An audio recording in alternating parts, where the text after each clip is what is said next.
Hello and welcome to this video. My name is Shahab, and in this video I want to talk about naming patterns in the AUA framework. One of the most important concepts to consider in any project is naming patterns. If a project does not have proper naming rules, each developer will make the naming at their discretion, which will confuse the project.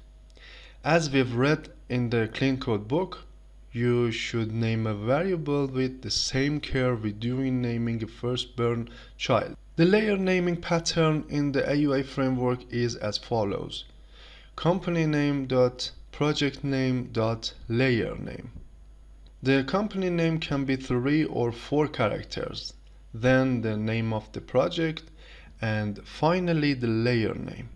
For example, there is a company whose name is Hilton.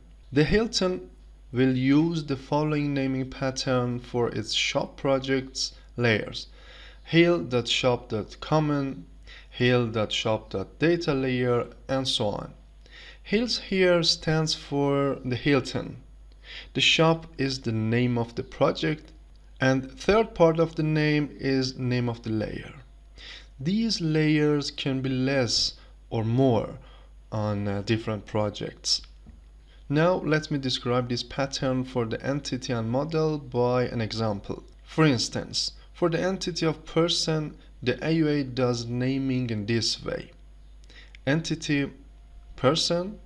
For entity config, the AUA name it as person config.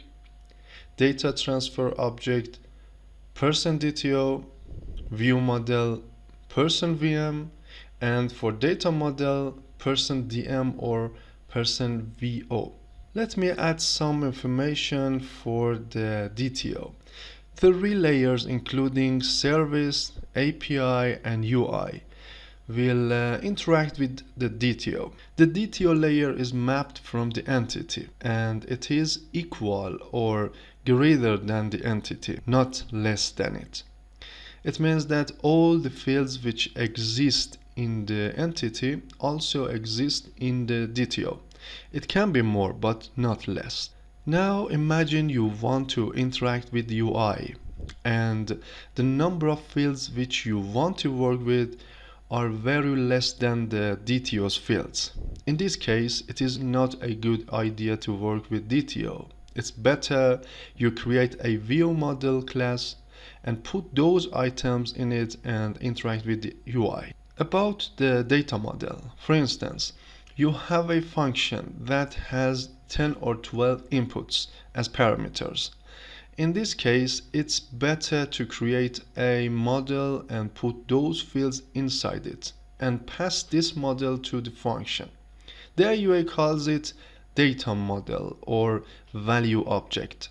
Therefore, the data model is acting as input or output for services, and there is no relation between the data model and UI or between data model and the entity. In fact, the data model just has to send or receive the parameters between services.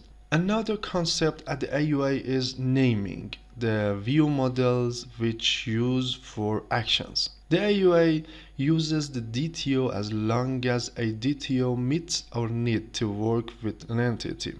But if the difference in the number of fields is too large, the naming method will be different.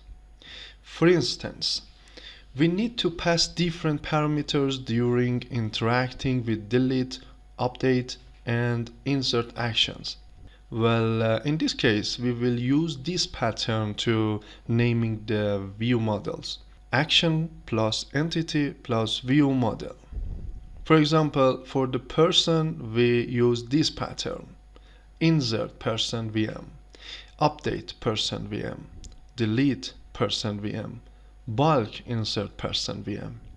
As you noticed, the AUA has its naming pattern, and for every concept, the AUA assigns a specific naming pattern. Developers can easily understand the structure of code by checking the naming pattern.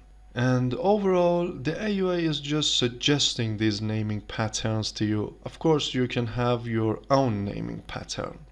Well, thank you for watching. Stay tuned for the other parts. See you on the next video.